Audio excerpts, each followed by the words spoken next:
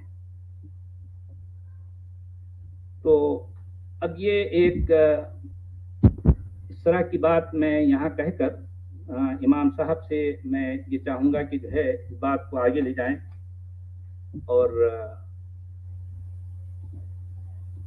وہ اپنی بات رکھیں اس حوالے سے. جی شکریہ سر، آپ نے بہت اچھے سے قرآن کے بارے میں بتایا، اور قرآن کے اندر کافروں سے دوستی جو ہے اسے ایک طریقے سے جو بھی کافروں سے دوستی رکھے اسے منافق کہا گیا ہے، اور حدیثوں میں بھی اس تعلق سے کثرت سے حدیث ہیں کہ کافروں سے دوستی نہیں کر سکتے ہیں. سنن نبی داؤد کے اندر حدیث 4832 اور جامعہ ترمذی میں حدیث 2395 ہے کہ ابو سعید خدری فرماتے ہیں کہ محمد نے کہا کہ کافروں سے دوستی نہ رکھا کرو، دوستی صرف ایمان والوں سے رکھا کرو، اور اپنا کھانا جو ہے صرف کسی تقوی رکھنے والے شخص کو جو ہے اس کو دیا کرو. یعنی کافروں کو کھانا بھی نہیں دینا، ان سے دوستی بھی نہیں رکھنی، کیونکہ کافر تقوی رکھنے والا ہے نہیں، وہ اللہ کو مان نہیں رہا ہے. پھر جو کافر ہے اس سے قتال کرنا ہے، اور قتال کا ہمیشہ یہ ترجمہ غلط کرتے ہیں، لڑو یہ ترجمہ کر دیتے ہیں، یا محنت کرو یا جد و جہد کرو یا اسٹرگل کرو، تو یہ قتال کا ترجمہ نہیں ہوتا، قتل کا ترجمہ ہوتا ہے، کسی کی جان لے لو. تو یہ مولوی ہمیشہ غلط ترجمہ کرتے ہیں، اور کئی جگہ یہ بات آئی ہے قتال کی کہ صحیح البخاری میں حدیث 392 اور حدیث 2946، صحیح مسلم میں حدیث 125 125، انٹرنیشنل نمبرنگ کے حساب سے حدیث 21، سنن نبی داؤد میں حدیث 2640 اور 2641 کے ابو ہریرہ کہتے ہیں کہ محمد نے کہا کہ مجھے تب تک قتال کا حکم دیا گیا ہے تب تک جب تک لوگ یہ نہ کہہ دیں کہ کوئی رب نہیں سوائے اللہ کے اور میں اس کا رسول ہوں. اگر وہ ایسا کر دیں تو ان کا مال اور ان کی جان جو ہے وہ مجھ سے محفوظ ہے، اور باقی ان کے معاملات جو ہیں وہ اللہ کے یہاں ہیں. پھر اسی طرح صحیح مسلم میں حدیث 126 حدیث 126، انٹرنیشنل نمبرنگ کے حساب سے 21، سننا.com پہ سرچ کرنا ہو تو آگے سی لگا دیں، 21C. تو جابر بن عبداللہ جو ہیں وہ کہتے ہیں کہ محمد نے کہا کہ مجھے تب تک قتال کا حکم دیا گیا ہے تب تک جب تک لوگ یہ نہ کہہ دیں کہ کوئی رب نہیں سوائے اللہ کے. اگر وہ ایسا کہہ دیتے ہیں تو ان کا خون جو ہے اور ان کی ملکیت جو ہے وہ میرے اوپر حرام ہے، اور باقی جو ان کے معاملات ہیں وہ اللہ کے یہاں ہیں. اور پھر اس کے بعد محمد قرآن کی آیت پڑھتے ہیں کہ اے نبی ہم نے آپ کو نہیں بھیجا صرف ڈرانے والا بنا کر، خبردار کرنے والا بنا کر. پھر اسی طرح سنن نسائی میں حدیث ہے حدیث 3972 کہ انس بن مالک کہتے ہیں کہ محمد نے کہا کہ مجھے تب تک جو ہے ان لوگوں سے جو مشرک ہیں ان سے قتال کا حکم دیا گیا ہے تب تک جب تک وہ لوگ لا الہ الا اللہ محمد رسول اللہ کا اقرار نہیں کر دیتے ہیں. اور اس کے بعد اگر وہ ایسا کہہ دیں تو اور ہمارے قبلے کی طرف ہی منہ کر کے وہ نماز پڑھیں، ہمارا ہی ذبح کرا ہوا جانور کھائیں، اور ہماری ہی طرح ہی جو ہیں وہ صلاۃ قائم کریں، تو ان کا خون اور ان کی ملکیت جو دولت جو ہے وہ میرے اوپر حرام ہے، سوائے اس کے جو شریعت میں ان کا حق ہے یعنی زکوٰۃ وغیرہ. اور پھر اس کے بعد ان کے باقی جو فرائض ہیں اور ذمہ داریاں ہیں وہ دوسرے مسلمانوں کی طرح ہیں. صحیح البخاری میں حدیث 25 ہے کہ حضرت عبداللہ بن عمر کہتے ہیں کہ محمد نے کہا کہ مجھے تب تک جو ہے لڑنے کا قتال کرنے کا حکم دیا گیا ہے تب تک جب تک لوگ لا الہ الا اللہ کا اقرار نہ کر دیں اور یہ نہ کہہ دیں کہ میں اس کا رسول ہوں، یعنی محمد رسول اللہ نہ کہہ دیں. اور اگر وہ ایسا کہہ دیں اور وہ زکوٰۃ دینے لگیں اور نماز قائم کریں تو ان کا جان اور ان کی مال جو ہے وہ مجھ سے محفوظ ہے، سوائے شریعت میں جو ان کا حق ہے، اور باقی معاملات جو ہیں ان کے وہ اللہ کے یہاں ہیں جو وہ کرتے ہیں. یعنی ان لوگوں سے قتال کرنے کا حکم دیا گیا اسلام میں جو اللہ کو نہیں مان رہے. پھر اسی طرح سنن نبی داؤد میں ایک حدیث ہے کہ ان سے دوستی نہیں رکھنا کافروں سے، حدیث 2787 کے باب ہی جو ہے جو باب ہے حدیث شروع ہونے سے پہلے اس کی ہیڈنگ ہی یہ ہے کہ کافروں کے ساتھ رہنا ان کی سرزمی پر کیسا ہے. تو حدیث اس طرح ہے کہ سامورہ ابن جندب جو ہیں وہ کہتے ہیں کہ محمد نے کہا کہ جو بھی کافروں سے دوستی کرے یا ان کے بیچ رہے وہ انہی میں سے ہے، تو ان کے ساتھ رہنا نہیں اور ان سے دوستی نہیں کرنا. سنن نبی داؤد میں حدیث 2645 کہ 2645 کہ جریر ابن عبداللہ جو ہیں وہ کہتے ہیں کہ محمد جو ہیں انہوں نے ایک فوج بھیجی جو ختم کا مقام ہے، اور وہاں پہ کچھ لوگ ایمان بھی رکھتے تھے کافروں میں، تو وہ بھی مسلمانوں کے ہاتھ سے مارے گئے۔ تو جب یہ بات محمد کو پتہ چلی تو اس نے کہا کہ میں ایسے انسان سے، ایسے شخص سے بری و ذمہ ہوں جو کافروں کے بیچ رہے۔ کہ صحابہ نے جب پوچھا کہ ہم نے تو اپنے مسلمان بھائیوں کو ہی مار دیا غلطی سے، ہمیں نہیں پتہ تھا یہ لوگ ایمان لے آئے تھے جو کافروں کے بیچ رہ رہے تھے۔ تو محمد نے کہا میں ایسے انسان سے بری و ذمہ ہوں جو کافروں کے بیچ رہے۔ تو ایک صحابی کہتے ہیں اللہ کے نبی بھلا ایسا کیوں؟ وہ کہتے ہیں کیونکہ ان دونوں کو ایک دوسرے کی آگ نہیں دکھائی دیتی، یعنی پتہ نہیں ہوتا ایک دوسرے کو کہ دونوں جہنمی ہیں، یہ احساس نہیں ہوتا دونوں کو۔ اور کافروں کو نجس بھی بولا گیا ہے سورہ توبہ کی آیت 28 میں کہ اے ایمان والو جو اللہ کے ساتھ شرک کرتے ہیں اس کی ذات میں کسی کو وہ نجس ہیں۔ جیسے ابھی سورہ توبہ کی آیت 23 جو ہے کہ اگر تم کہ اے جو ایمان رکھتے ہو اگر تم اپنے بھائیوں کو اور اگر تم اپنے باپ کو اگر دوست بناتے ہو اپنا، اگر وہ کفر کو ترجیح دیتے ہیں ایمان کے اوپر، تو تم میں سے جو کوئی بھی ایسا کرتا ہے تو وہ انہی میں سے ہے کہ یقیناً اللہ ظالموں کو جو ہے وہ تو یہ وہ ہیں یقیناً جو ظالمون ہیں، جنہوں نے ظلم کیا ہے، گناہ کرا ہے۔ سورہ نساء میں تو آتا ہے کہ منافق کی جو ڈیفینیشن ہے وہ یہ آتی ہے سورہ نساء کی آیت 144 سے لے کے 145 تک، اے جو ایمان رکھتے ہو تم میں سے جو کوئی بھی کافروں کو دوست بنائے گا جو ایمان کے اوپر کفر کو ترجیح دیتے ہیں، تو وہ اللہ کو ثبوت دیتا ہے ایسا کر کے اپنے خلاف۔ یقیناً منافق جو ہیں وہ جہنم کے سب سے نچلے درجے کی آگ میں ہوں گے اور ان کا کوئی مددگار نہیں ہوگا۔ سورہ المائدہ میں آیا ہے آیت 51 میں کہ کافروں کو اپنا دوست نہ بناؤ جو ایمان رکھتے ہو، یہود اور نصارہ کو جو بھی انہیں اپنا دوست بنائے گا وہ انہی میں سے ہے، اور اللہ ظالموں کو ہدایت نہیں دیتا۔ تو اس طرح کی باتیں کئی کری گئیں۔ اب یعنی جو کافروں سے دوستی رکھ رہا ہے اسے کہا گیا منافق، وہ ہپوکریٹ ہے۔ اور اس طرح کی کئی سورہ تحریم میں آتا ہے سورہ نمبر 66 اس کے آیتوں میں کہ اے نبی قتال کرو کافروں سے اور منافقوں سے، اور جو ہے سخت رہو کہ ان کا ٹھکانہ جو ہے وہ جہنم ہوگا اور وہ ایک برا ٹھکانہ ہے۔ اس طرح کی چیزیں کئی سورہ توبہ کی آیت 73 میں آتا ہے کہ اے نبی آپ جو ہے قتال کریے، لڑیے کافروں سے اور منافقوں سے اور ان پہ سخت رہیے کہ ان کا ٹھکانہ جو ہے وہ جہنم ہے اور وہ ایک برا ٹھکانہ ہے۔ تو اس طرح کی باتیں جو ہیں یعنی منافقوں سے لڑنا ہے، اور سب سے بڑا منافق کون ہے جو کافروں سے دوستی رکھ رہا ہے۔ تو یہ معاشرہ ایسا نہیں ہو سکتا کہ یہ دوسرے لوگوں کو اپنا بھائی مانے، یا ہندو مسلم بھائی بھائی، یا کسی بھی ریلیجن کے ساتھ مسلم بھائی بھائی نہیں ہو سکتے، یا تب تک ہی بھائی ہیں جب تک پاور میں نہیں ہیں یا میجورٹی میں نہیں ہیں۔ اور یہ چیز خود قرآن بھی اس کی گواہی دے رہا ہے کہ کافر جو ہیں وہ دوست نہیں ہو سکتے، تبھی دوست ہو سکتے ہیں جب آپ طاقت میں نہیں ہو۔ سورہ آل عمران کی آیت 28 میں کہ ایمان والے اے ایمان والو کافروں کو جو ہے اپنا دوست نہ بناؤ ایمان والوں کی ترجیح پہ، اور جو کوئی بھی ایسا کرے گا تو اس کا اللہ سے کوئی لینا دینا نہیں۔ ہاں اگر اس نے اپنے آپ کو بچانے کے لیے ان کافروں کی حرکتوں سے ایسا کرا ہے تو اللہ تمہیں خبردار کرتا ہے کہ تم کو اسی کے پاس لوٹ کر جانا ہے۔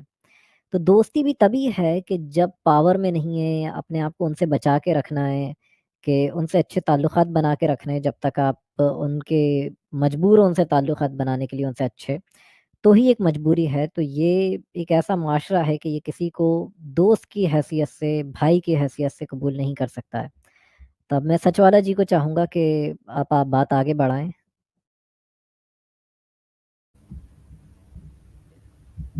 جی یہی بات ہم کر رہے تھے۔ قرآن تو جہاں جہاں قتال کا حکم دیتا ہے وہ اصل میں کافروں ہی کے لیے تو دیتا ہے نا، مومنین کے لیے تو ہر طرح کا دوستانہ ہے۔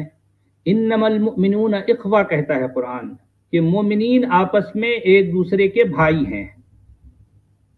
یعنی قرآن کیا کہتا ہے، بھائی کون ہے؟ مومن ہے، ایک مومن دوسرے مومن کا بھائی ہے۔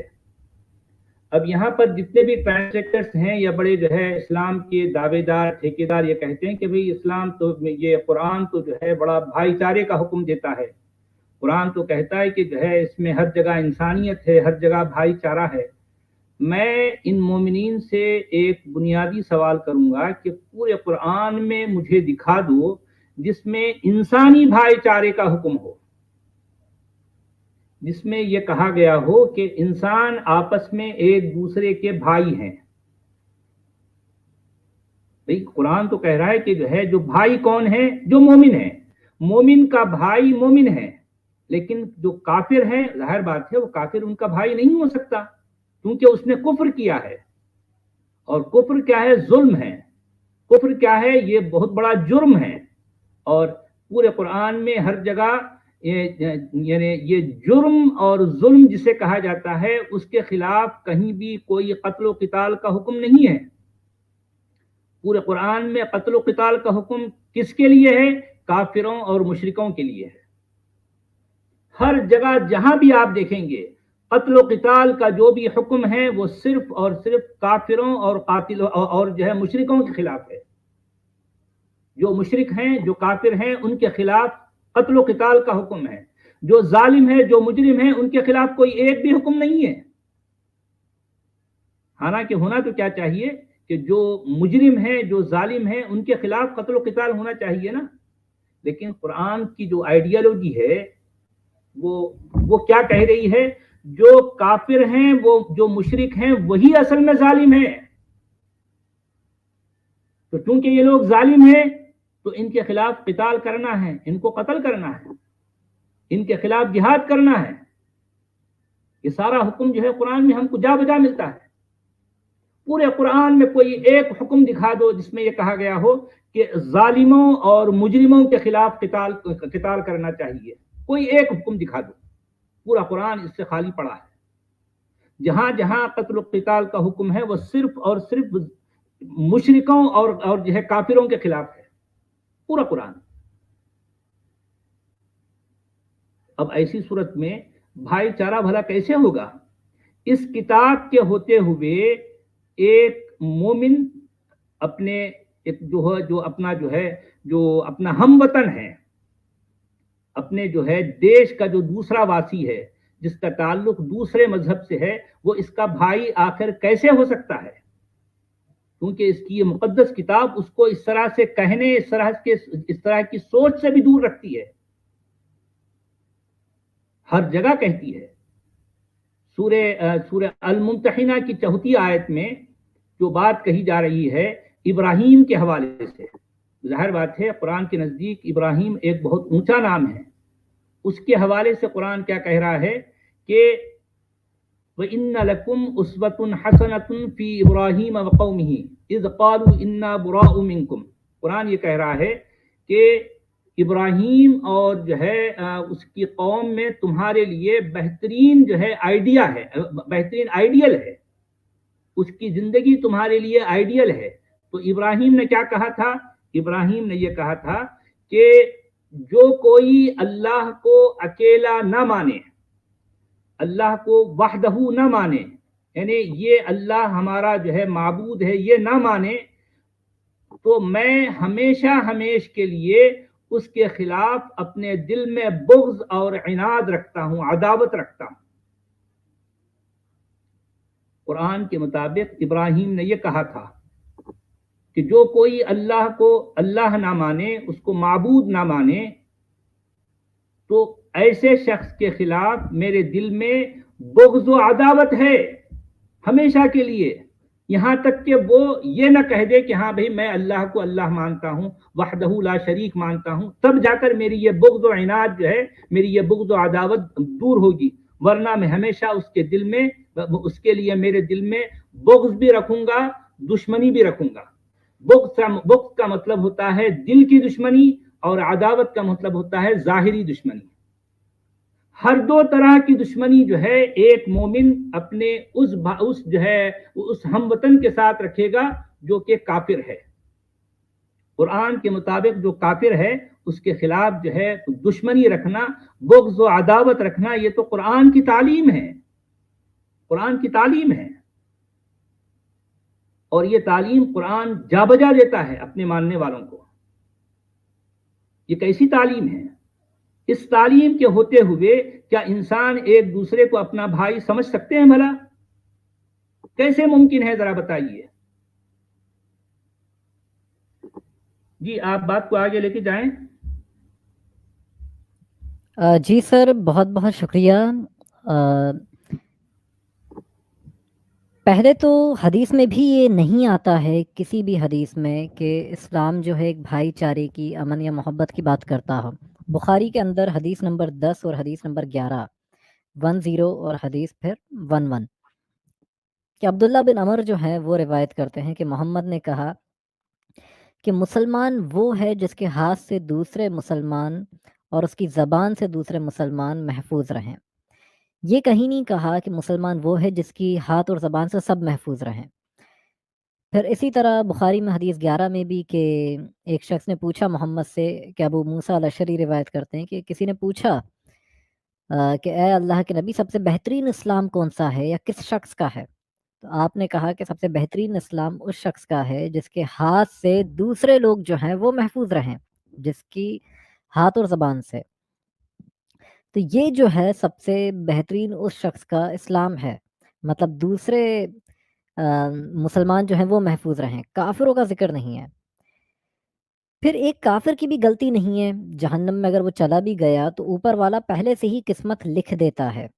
اس نے پہلے ہی قسمت میں ہی لکھ دیا ہوتا ہے کہ کون جو ہے وہ جنت میں جائے گا، کون جہنم میں جائے گا، اور اس نے ایک ایک چیز جو ہے اوپر والے نے طے کر دی ہے. مثال کے طور پہ صحیح مسلم میں حدیث ہے، حدیث 6767 انٹرنیشنل نمبرنگ کے حساب سے حدیث 2662C، ابن ماجہ میں حدیث 82 یعنی 82، اور سنن النسائی میں حدیث 1948 کہ عائشہ جو مسلمانوں کی ماں ہیں وہ روایت کرتی ہیں کہ محمد جو ہیں ایک بچے کی موت ہو گئی تھی تو آپ نے اس کی نماز جنازہ پڑھائی، اور عائشہ کہتی ہیں کہ اللہ کے نبی یہ بچہ جو ہے یقیناً یہ تو جنت کی چڑیاؤں میں سے ایک چڑیا ہے، کس نے کوئی گناہ نہیں کرا اور اس عمر میں یہ مر گیا. محمد نے کہا عائشہ اتنا تسلی سے تم یہ نہ کہو کہ بچہ جنتی ہے، بلکہ اللہ نے ہر باپ کی جو اولاد ہے اس کی قسمت میں پہلے ہی جہنم اور جنت جو ہے وہ لکھ دیا ہے، اور اللہ نے کچھ لوگوں کو جہنم کے لیے ہی پیدا کرا ہے. اسی طرح صحیح البخاری میں حدیث 6614 کہ ابو ہریرہ کہتے ہیں کہ محمد نے کہا کہ آدم اور موسیٰ آپس میں بحث کر رہے تھے.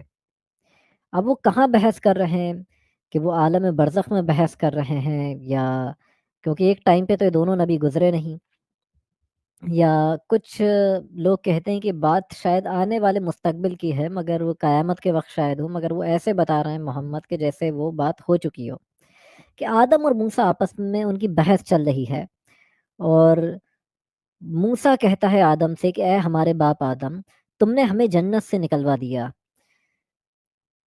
تو آدم کہتے ہیں کہ اے موسیٰ میں کیا کرتا کہ اللہ نے مجھے بنانے سے پہلے، مجھے خلق کرنے سے پہلے 40 سال پہلے ہی میرے نصیب میں یہ لکھ دیا تھا کہ میں گناہ کروں گا.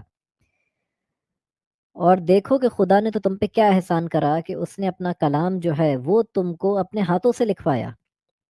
اور محمد کہتے ہیں کہ اس طرح آدم جو ہیں وہ موسیٰ کے اوپر بحث میں حاوی ہو گئے، اور محمد نے 3 دفعہ یہ بات دہرائی. یعنی آدم نے گناہ اس لیے کرا کیونکہ 40 سال پہلے اس کو بنانے سے پہلے ہی یہ چیز لکھ دی تھی اوپر والے نے.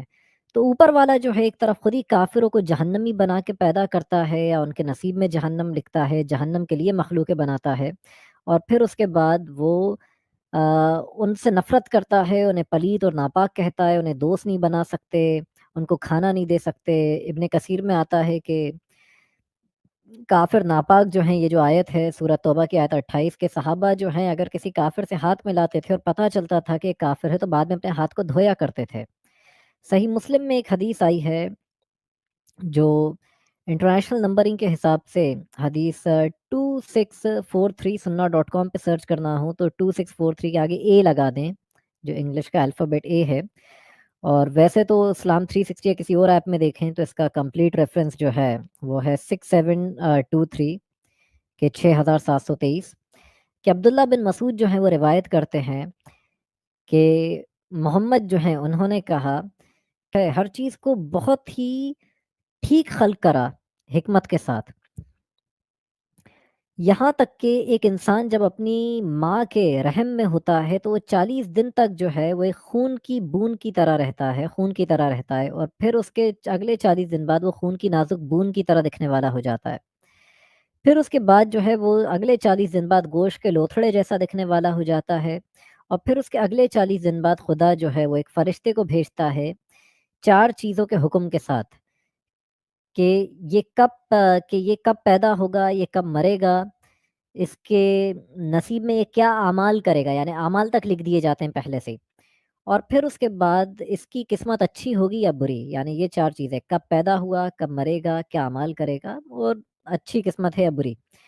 پھر اس کے بعد محمد نے کہا کہ قسم کھا کے کہ جس کے سوا کوئی رب نہیں، انہوں نے کہا کہ ایک انسان جو ہے نیکیاں کرتا رہتا ہے، یہاں تک کہ اتنی نیکیاں کرتا ہے کہ جنت اور اس کے بیچ ایک بالش کا فاصلہ رہ جاتا ہے، مگر اس کے نصیب میں جہنم لکھا ہوتا ہے، تو اس کی قسمت اس کے اوپر حاوی ہو جاتی ہے، اور وہ کوئی ایسی غلطی کر بیٹھتا ہے جس سے وہ جہنم میں چلا جاتا ہے۔ تو کیوں گناہ کر رہا ہے؟ کیونکہ اس کا نصیب اس پہ حاوی ہو گیا۔ اسی طرح کوئی انسان جو ہے گناہ کرتا رہتا ہے، یہاں تک کہ اتنے گناہ اس کے ہو جاتے ہیں کہ جہنم اور اس کے درمیان صرف ایک بالش کا فاصلہ رہ جاتا ہے، مگر اس کی قسمت جو ہے وہ اس پہ حاوی ہو جاتی ہے، اور خدا نے اس کے لیے جنت لکھی ہوتی ہے، تو وہ کوئی ایسی حرکت کر دیتا ہے جس کی بنیاد پہ خدا جو ہے اسے جنت میں داخل کر دیتا ہے۔ یعنی اوپر والا جو ہے اس نے پہلے ہی جنت اور جہنم جو ہے وہ طے کر دی ہے، تو اس میں ایک عام انسان کی غلطی کیا ہے؟ مطلب پھر تو مذاق کر رہا ہے، یہ کائنات اتنی بڑی بنا کے وہ ایک کھیل تماشا کر رہا ہے۔ مسلمانوں کو کافر کو قتل کرنے کا بھی حکم دیا گیا، اور یہاں تک کہ اگر وہ شریعہ لا چل رہا ہو، شریعت کا نظام ہو، قانون ہو، وہاں پہ بھی اگر کسی کافر کی جان لے لیں کوئی لڑائی جھگڑا ہونے پر، تو مسلمان کو قتل نہیں کرا جا سکتا ہے کافر کی جان لینے پہ۔ بھلی وہ ٹیکس دے کے جزیہ دے کے رہ رہا ہو، اس کے بدلے مسلمان جو قتل نہیں کرا جائے گا وہ بلڈ منی پے کرے گا، فائن جو ہے جرمانہ وہ پے کرے گا، اور وہ بھی آدھا پے کرے گا جو کسی مسلمان کو قتل کرنے کے بدلے ہوتا ہے۔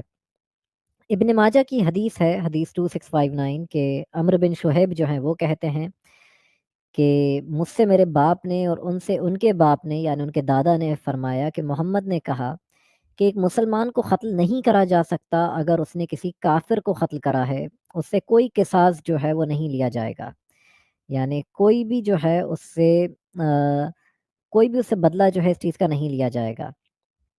سنن نسائی میں حدیث ہے، حدیث 4810، کہ عمرو بن شہیب کہتے ہیں اپنے دادا سے وہ روایت کرتے ہیں کہ محمد نے کہا کہ مسلمان اگر کسی اہل ذمہ کو قتل کرتے ہیں، یعنی وہ لوگ جو جزیہ دے کے رہ رہے ہیں، تو اس کے بدلے انہیں آدھا جو ہے جرمانہ ادا کرنا پڑے گا، بلڈ منی جو ہے وہ انہیں آدھا ادا کرنا پڑے گا کہ جس شخص کو انہوں نے قتل کرا اس کے بدلے۔ اور انہوں نے کہا یہاں اہل ذمہ سے مراد یہود اور نصارہ ہیں۔ اور کافروں کو یہ مذہب ایسے ٹریٹ کرتا ہے کہ جامعہ الازہر جو ہے بہت بڑی یونیورسٹی ہے، ہر بڑا انسان تو اس کا نام جانتا ہے کہ دنیا کا دیکھا جائے تو سب سے بڑا مدرسہ، سب سے بڑی اسلامک یونیورسٹی مانی جاتی ہے۔ تو وہاں پہ ایک کتاب لکھی گئی تھی، ریلائنس آف دی ٹریولر، جو لکھی تھی احمد ابن ناقب المصری نے، اور 769 ہجری میں یہ کتاب لکھی گئی تھی، یعنی کافی پرانی کتاب ہے۔ مطلب یہ کتاب انہوں نے انگلش میں ترجمہ کری تھی جامعہ الازہر یونیورسٹی نے، تو بہت پرانی کتاب تھی، اور اس میں یہ بتایا گیا تھا کہ شریعت چلے گی کیسے، یعنی شریعہ جو ہے آخر وہ چلے گی کیسے، کہ شریعت میں کافروں سے کیسے ٹیکس لیا جائے گا، کون سا خلیفہ کتنا ٹیکس لیتا تھا، کافروں کو اگر مار دیا تو اس کا فیصلہ کیسے ہوگا اگر شریعہ لاء کے نیچے رہ رہا ہے، پورے کہ چوری کرنے والے کے ہاتھ کیسے کاٹے جائیں گے، کتنی کیا اس نے چرایا تو اس کو کتنی سزا دی جائے گی، کہ ہاتھ اس کا آدھا کاٹا جائے کلائی سے، پورا کاٹ دیا جائے، ایک ہاتھ ایک پیر کاٹ دیا جائے، یا کیا سزا دی جائے اس کو، تو یہ پورا اس کتاب میں ہے۔ اگر کسی کو سمجھنا ہو کہ محمد اور صحابہ کے ٹائم میں کیا اسلام چلتا تھا، حقیقی اسلام جو آپ سے چھپایا جا رہا ہے، تو وہ اس کتاب کو پڑھے، ریلائنس آف دی ٹریولر۔ میں نے اپنی کتاب میں اس کے بہت حوالے دیے ہیں، جو میں نے لکھی ہے اپنی کتاب، 800 صفحے اس کے ہو گئے ہیں اور ابھی بھی میں لکھ رہا ہوں، تو اس کتاب کے اندر جو صفحہ 608 ہے اس کے اندر آتا ہے کہ جو کافر آپ کے مسلمانوں کے نیچے جزیہ دے کے رہ رہے ہیں ان کے حقوق کیا ہوں گے. تو اس میں سے صرف 5-6 میں گناؤں گا. ویسے تو اس نے 100 سے زیادہ ان کے حقوق گنائے ہیں کہ حقوق کو کیسے ہندی میں ترجمہ کروں، ان کے رائٹس کیا ہوں گے، ان کے ادھیکار کیا ہوں گے. تو پہلا یہ ہے کہ ان کا جو حقوق ہے کہ ان کو سلام نہیں کیا جا سکتا. پھر اس کے بعد اگر وہ کسی راستے سے آپ کے ساتھ نکلیں تو وہ راستہ ان کے لیے تنگ کر دیا جائے کہ وہ نہیں نکل پائیں، یا ان کے لیے الگ جو ہیں گلیاں یا راستے ہوں کہ مسلمانوں سے نہیں ٹکرائیں. وہ اونچی عمارتیں نہیں بنا سکتے ہیں، کافر جو ہیں مسلمانوں جتنی اونچی عمارتیں نہیں بنا سکتے ہیں. اور پھر اس کے بعد اگر وہ اونچی عمارتیں بناتے ہیں مسلمانوں سے زیادہ تو ان کی عمارت توڑ دی جائے. پھر اس کے بعد وہ جو ہیں سور نہیں کھا سکتے ہیں، شراب نہیں پی سکتے ہیں، اور اس کے بعد اپنے گلے میں کراس وغیرہ نہیں ٹانگ سکتے ہیں، وہ پبلکلی نہیں دکھائی دے، اگر انہیں ٹانگا ہے تو ان کے جسم میں چھپا رہے. وہ اپنے مذہبی کتابوں کی کھلی تیز آواز کھلے عام کھلے عام ان سے عبادت نہیں کر سکتے ہیں، تیز آواز میں ان کی تلاوت نہیں کر سکتے ہیں، ان کو لے کے نہیں گھوم سکتے ہیں. یہاں تک کہ ان کے جنازہ جو ہے یا کوئی تیوہار جو ہے وہ بھی وہ اکیلے منائیں گے 4 دیواری کے اندر، کوئی انہیں دیکھے نہیں. ان کی عبادت گاہیں جو ہیں ان کی دیواریں اتنی اونچی ہوں کہ وہ بھی نظر نہیں آئیں دوسروں کو. اور پھر اس کے بعد وہ نئی عبادت گاہیں نہیں بنا سکتے ہیں بنا یا تو انہیں اجازت لینا پڑے گی خلیفہ سے، یا وقت کا جو امیر ہے اس سے انہیں اجازت دینا پڑے گی. وہ نہیں رہ سکتے ہیں حجاز کے اندر، مکے کے اندر، مدینے کے اندر. اور صرف 3 دن کی جو ہے انہیں اجازت دی جا سکتی ہے. خلیفہ وقت جو ہے 3 دن کی اجازت دے سکتا ہے اگر انہیں کسی وجہ سے آنا پڑے یا کوئی ان کی ضرورت پڑ جائے کہ کافروں کو ہمیں ادھر اندر داخل ہونے کی اجازت دینا پڑے مکے یا مدینے کے اندر یا عرب کے کسی اور علاقے میں، تو یہاں یہ داخل نہیں ہو سکتے ہیں. اور کافروں کو جو ہے وہ اجازت نہیں ہے مکے اور مدینے میں داخل ہونے کی. یہ چیز میں آپ کو بتا دوں. اور اس کے اوپر کئی حدیثیں ہیں، ایک نہیں کئی حدیثیں ہیں کہ محمد نے منع کرا ہے کہ کافر جو ہیں وہ مطلب ادھر نہیں آ سکتے ہیں، وہ داخل نہیں ہو سکتے ہیں عرب کے اندر. حدیث ہے صحیح مسلم کی، حدیث 4594 انٹرنیشنل نمبرنگ کے حساب سے حدیث 1767A کہ حضرت عمر ابن الخطاب جو ہیں وہ کہتے ہیں کہ عمر بن خطاب کے محمد نے کہا کہ یہودیوں اور عیسائیوں کو میں چاہتا ہوں باہر بھگا دوں عرب کی زمین سے، اور یہاں کسی کو نہیں چھوڑوں سوائے مسلمان کے. اسی طرح صحیح البخاری میں حدیث 3167 کے ابو ہریرہ کہتے ہیں کہ ہم ایک مسجد میں بیٹھے ہوئے تھے اور محمد کھڑے ہوئے، اور ہم صحابہ سے کہا کہ چلو یہودیوں کی بستی کی طرف جاؤ.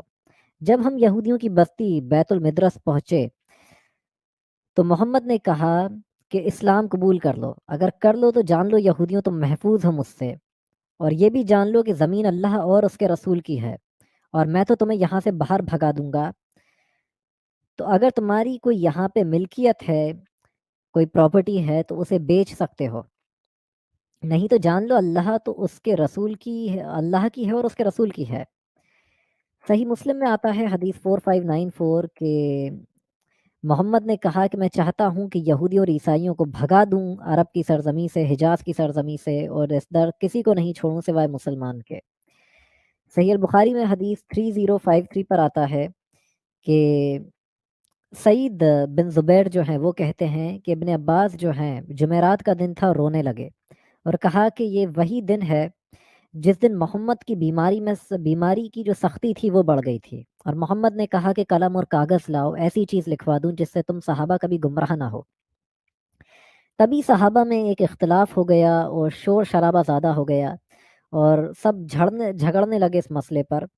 تو محمد نے کہا مجھے اکیلا چھوڑ دو، اور میرے پاس لڑنے جھگڑنے کی ضرورت نہیں ہے، میرے پاس سے چلے جاؤ. اور محمد نے بس یہی کہا کہ میں تمہیں اس چیز کی نصیحت کرتا ہوں کہ مشرکوں کو حجاز کی سرزمین سے، عرب کی سرزمین سے باہر بھگا دو.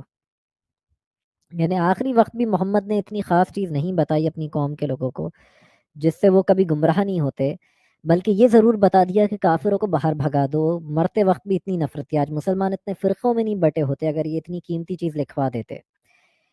اور اسلام میں بھائی چارہ تو ہو ہی نہیں سکتا. بھائی چارہ مطلب بھائی وہ ہیں، چارہ ہم ہیں. تو موطا امام مالک کی حدیث ہے حدیث 1618 دارالسلام میں جو چھپی ہے موطا امام مالک، اس میں تو حدیث اس طرح ہے کہ محمد نے کہا کہ 2 دین جو ہیں ایک ساتھ عرب کی سرزمین پر نہیں رہ سکتے، کہ 2 مختلف نظریات جو ہیں نہیں رہ سکتے۔ حضرت عمر ابن الخطاب جب یہ بات سنتے ہیں، جو دوسرے خلیفہ تھے، وہ کہتے ہیں کہ مجھے اس بات پہ یقین نہیں ہوا جب میں نے یہ بات سنی، میں نے اس کی تصدیق کرنا چاہی تو مجھے پتہ چلا کہ محمد نے صحیح میں ایسا فرمایا ہے کہ 2 دین جو ہیں عرب کی سرزمین پہ ایک ساتھ نہیں ٹک سکتے، تو اس لیے خیبر کے یہودیوں کو بھگا دو۔ وہ کہتے ہیں کہ جب میں خلیفہ بنا تو میں نے خیبر کے یہودیوں کو بھگا دیا، نجران کے یہودیوں کو بھگا دیا، فدق جو تھا وہاں کے یہودیوں کو بھگا دیا، اور جتنی زمین پر وہ رہتے تھے اس کی آدھی زمین ہی ان کو جس نئے علاقے میں بھگایا وہاں پہ انہیں دی گئی، اور ان کو کچھ پھل وغیرہ نہیں دیے گئے۔ اور صحیح مسلم میں بھی یہ حدیث ہے، حدیث 3967 پہ انٹرنیشنل نمبرنگ کے حساب سے 1551F، کہ حضرت عمر بن خطاب جو ہیں کہتے ہیں کہ جب یہی پوری حدیث ہے کہ جب بھگا دیا یہودیوں کو جب خلیفہ بن کے، تو یہودیوں نے کہا بھی تھا محمد سے کہ اے محمد ہمیں زمین پر رہنے دیں، جب محمد زندہ تھے، عمر خلیفہ نہیں بنے تھے، کہ ہمیں رہنے دیں، ہم جو بھی ہمارے پیڑوں میں لگے گا ہم اس کا آدھا آپ کو دے دیا کریں گے، جو بھی ہم جب ہم اسے اگائیں گے وہ آپ لے لیا کرنا، تو جو بھی اگائیں گے آپ آدھا لے لیا کرنا۔ مگر یہ حالت تھی کہ مانے ہی نہیں، جو عمر تھے انہوں نے بھگا دیا، کہ اس کنڈیشن پہ یہودی رہتے آ رہے تھے، مگر جیسے ہی وہ خلیفہ بنے انہیں تائمہ جو علاقہ ہے، تائمہ آریہا، یہ 2 گاؤں تھے عرب سے باہر، ادھر ان یہودیوں کو بھگا دیا گیا، اور یہ ٹیکس دے رہے تھے، تب بھی وہاں نکل کے بھی ان کو ٹیکس دینا پڑ رہا تھا، یہ اہل ذمہ تھے۔ بنو قریظہ کو تو پورا مار دیا تھا، یہ ٹیکس دینے والے تھے، یعنی بنو نذیر اور بنو کینوکا۔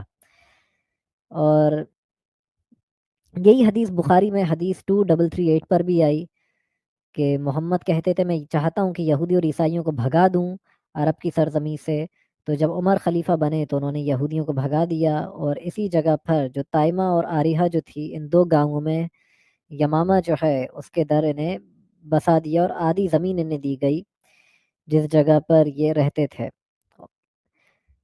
اگر یہ چیز مسلمانوں کے ساتھ کوئی کرے تو پتہ نہیں ان کا کیا ری ایکشن ہو، اگر ان کو NRC CA جب آتے ہیں اور یہ اتنا اس پہ بوال مچاتے ہیں، تو اگر یہی چیز اگر ان کے ساتھ کوئی دوسرا کرے، حالانکہ اس میں تو انہیں بھگا بھی نہیں رہتے، NRC کچھ بھی نہیں، پاپولیشن کیا ہے اس کو ہم کاؤنٹ کر رہے تھے اپنی کنٹری کی، CA کہ جن لوگوں پہ ظلم ہو رہا ہے، جتنے بھی جو ہیں بدھ ہوں، سکھ ہوں، دوسری کمیونٹی کے، ان کو انڈیا میں لے آیا جائے بیچاروں کو پرسیکیوشن سے بچانے کے لیے، اس میں مسلمانوں کا کیا نقصان تھا؟ ان کا تو رائی کے دانے برابر بھی ان کا کچھ نہیں جا رہا تھا، پھر بھی انہوں نے اس پہ اتنا تماشا بچا دیا۔ تو مگر یہاں محمد نے کیا کرا، دوسرے لوگوں کو بھگا ہی دیا، اور ہمیں کشمیر کی ہسٹری پتہ ہے جو کشمیری پنڈتوں کے ساتھ ہوا۔ تو اب میں چاہوں گا اس پہ سچ والا جی جو ہیں وہ بھی اس پہ کچھ اس بات کو آگے بڑھائیں۔ ہاں دیکھیں، جسے قرآن کہا جاتا ہے اور جس ذخیرے کو حدیث کہا جاتا ہے، اگرچہ کہ ان میں ایک طرح کا فرق ہے، ان دونوں میں فرق ہے، تو فرق اس اعتبار سے ہے، جتنا میں مسلمانوں کے عمل کو دیکھتا ہوں، یا جسے آج ہم مروجہ اسلام کہتے ہیں، جو کچھ اسلام آج ہمیں نظر آتا ہے، اس کا تعلق قرآن سے نہیں ہے۔ یعنی جتنا کچھ اسلام آج ہم کو نظر آتا ہے وہ سارا کا سارا حدیث کے ذخیرے میں پایا جاتا ہے۔ مثال کے طور پر نماز ہے، یا جسے ہم روزہ کہتے ہیں، جسے حج کہتے ہیں، جسے عمرہ کہتے ہیں، جسے قربانی کہتے ہیں، جسے عیدین کہنے، آپ جو بھی جو ہے مسلمانوں کے اعمال اور معمولات ہیں، وہ سارے کے سارے ہمیں حدیث میں ملتے ہیں، قرآن میں نہیں ملتے۔ قرآن میں جو صلاۃ ہے اصل میں وہ نماز نہیں ہے، قرآن میں جسے صوم کہا گیا ہے وہ اصل میں روزہ نہیں ہے، قرآن میں جسے حج کہا گیا ہے اصل میں وہ حج وہ نہیں ہے جسے مسلمان کرتے ہیں، کیونکہ قرآن کا حج جو ہے وہ جہاں جہاں قرآن میں حج کا لفظ آتا ہے وہ سارے کے سارا جو ہے یہ للناس ہے، یعنی حج کون کریں گے؟ لوگ کریں گے، حج مومنین یا مسلمان نہیں کریں گے بلکہ لوگ کریں گے۔ جہاں جہاں قرآن میں حج کا لفظ آیا ہے وہاں وہ للناس کا لفظ استعمال کرتا ہے۔ اسی طرح سے اب جتنی بھی باتیں ہم دیکھتے ہیں، جو کچھ اعمال اور معمولات مسلمانوں میں چلتے ہیں، وہ سارے کے سارے حدیث پر جو ہے آدھارت ہے، اس کا تعلق جو ہے حدیث سے ہے، قرآن سے نہیں ہے۔ مگر میں یہ بات جو دیکھتا ہوں کہ حدیث کا اسلام یا قرآن کا اسلام، یہ دو اسلام الگ الگ ہیں۔ یہ دو الگ اسلام ہونے کے باوجود کافروں کے معاملے میں یہ دونوں ایک ہے۔ جہاں بات کافروں کی آتی ہے، یہ دونوں ایک ہی طرح کا معاملہ کافروں کے ساتھ کرتے ہیں، بھلے وہ حدیث کا ذخیرہ ہو یا قرآن ہو۔ دونوں کے نزدیک یا دونوں کی روشنی میں جب ہم کافروں کا معاملات کو دیکھتے ہیں تو ہمیں نظر آتا ہے کہ جو ہے کافروں کے ساتھ بڑا سخت رویہ جو ہے ہر جگہ جو ہے ہمیں دکھائی دیتا ہے۔ اور ظاہر بات ہے کافر کون ہیں؟ کافر وہ ہیں جو اللہ کو نہ مانے، جو اس کے رسول کو نہ مانے، جو اس کے کتابوں کو نہ مانے، جو اس کے نبیوں کو نہ مانے، جو اس کے ملائکہ کو نہ مانے، یہ سارے کافر کہلاتے ہیں۔ اور ان تمام باتوں کو، ان تمام چیزوں کو ماننے والا مومن کہلاتا ہے۔ مومن کے لیے تو ہر طرح کی چھوٹ ہے، حدیث کے ذخیرے میں بھی اور قرآن کے ذخیرے میں اور قرآن میں بھی، لیکن جہاں بات کافر کی آتی ہے، جہاں بات مشرک کی آتی ہے، وہ قرآن اور حدیث دونوں ایک طرح کا رویہ رکھتے ہیں۔ ایک بات تو یہ ہو گئی۔ اور ایک بات جو میرے ذہن میں آتی ہے، اس کو خیر کوئی سیاسی رنگ نہ دیا جائے، میں صرف ایک بات جو ہے لوگوں کو سمجھانے کے لیے کہنا چاہتا ہوں۔ دیکھیں سورۃ التوبہ میں ایک لفظ آتا ہے، سورۃ توبہ کی آیت 29 میں، وہ لفظ ہے الجزیہ۔ الجزیہ، اچھا الجزیہ کو لوگ بہت آسانی سے یہ کہہ دیتے ہیں کہ نہیں بھی یہ تو ٹیکس تھا یا یہ تو ٹیکس ہے، حالانکہ جزیہ ٹیکس نہیں ہے، ہرگز نہیں ہے، کیونکہ اس الجزیہ کے ساتھ جو الفاظ جو ہے وابستہ ہیں وہ انتہائی ذلت آمیز، حقارت آمیز ہیں۔ حتی یعطوا الجزیۃ عن ید وہم صاغرون کہتا ہے قرآن۔ تو اب دیکھیں کہ یہ کن پر جو ہے لاگو ہوتا ہے؟ جو اللہ کو نہ مانے، جو اس کے رسول کو نہ مانے، اس کے دین کو سچا دین نہ مانے، اس کی کتاب کو سچا نہ مانے، آخرت کا جو ہے جو انکار کرے، ان پر یہ جو ہے یہ جزیہ لاگو ہوتا ہے۔ اور جزیہ کیا ہے؟ یہ ایک ایسا جو ہے تاوان ہے، ایک ایسا مالی تاوان ہے، ایک فروتی ہے، جو ظاہر بات ہے ایک جو ہے جو حاکم وقت ہے، جو بھی جو ہے جس کی حکومت چل رہی ہے، ان کی طرف سے جو مائنورٹی ہے ان پر یہ لاگو کیا، ان پر یہ لادا جاتا ہے انتہائی حقارت کے ساتھ، ان سے وصول کیا جائے گا، جبرن وصول کیا جائے گا۔ ان کے پاس اور کوئی چارہ نہیں، اور کوئی راستہ نہیں ہے کہ اس سے بچنے کا کوئی راستہ نہیں ہے، ان کو دینا ہی دینا ہے، چاہے کچھ ہو جائے۔ جو بھی جو ہے حکومت ان پر یہ جو ہے یہ جزیہ، یہ تاوان، مالی تاوان لاگو کرے گی، وہ ان لوگوں پر لازم ہے کہ اگر ان کو اس ملک میں رہنا ہے تو ان کو یہ جزیہ دینا ہے، ان کو یہ مالی تاوان دینا ہے۔ اب سوال یہ ہے، تھوڑی دیر کے لیے میں صرف سمجھنے کے لیے یا سمجھانے کے لیے میں یہ بات کہنا چاہتا ہوں، خاص طور پر مومنین سے۔ دیکھیں مومنین جس وقت جو ہے جہاں کہیں وہ اکثریت میں ہوتے تھے، یا جس وقت ان کا قرآن چلتا تھا، ان کی حدیثوں کی دادا گیری چلتی تھی، تو ظاہر بات ہے انہوں نے ان تمام لوگوں سے یہ جزیہ حاصل کیا، یہ مالی تاوان حاصل کیا، انتہائی حقارت کے ساتھ یہ مالی تاوان وہ حاصل کرتے تھے۔ اب سوال یہ ہے، تھوڑی دیر کے لیے اگر ہم ذرا جو ہے اس پر غور کریں، ایگزیکٹلی یہی سچویشن اگر موجودہ حکومت مسلمانوں پر لاگو کر دے، اگر موجودہ حکومت، ٹھیک ہے میں یہاں پر موجودہ حکومت کی نہ کوئی تعریف کر رہا ہوں نہ کوئی تنقید کر رہا ہوں، میں جو ہے سیاست سے جو ہے میرا کوئی تعلق نہیں، اور نہ میں کوئی سیاسی بات کہنا چاہ رہا ہوں، میں سیاسی بات نہیں کہنا چاہ رہا ہوں، میں صرف اس نقطے کو سمجھنے اور سمجھانے کے لیے یہ بات جو ہے رکھنا چاہتا ہوں کہ مسلمان جس وقت وہ ان کی اپنی حکومتیں ہوتی تھیں، ان کا اپنا دبدبہ تھا جس جگہ بھی، تو وہ دوسروں کے ساتھ کیا کچھ کرتے تھے۔ اگر وہی معاملہ ان کے ساتھ، مسلمانوں کے ساتھ اگر دوسرے لوگ کرنے لگ جائیں، تو ان پر کیا گزرے گی, کیا بیتے گی, ذرا وہ غور کریں. اگر موجودہ حکومت ایگزیکٹلی یہی معاملہ یہ ان مسلمانوں پر جو ہے لاگو کر دے کہ بھائی آپ کو آج کی تاریخ سے جزیہ جو ہے ہمیں دینا ہے. اچھا جزیہ کیا ہے؟ وہ ٹیکس نہیں ہے, جزیہ ٹیکس نہیں ہے, ٹیکس تو ہر شہری پر ہوتا ہے.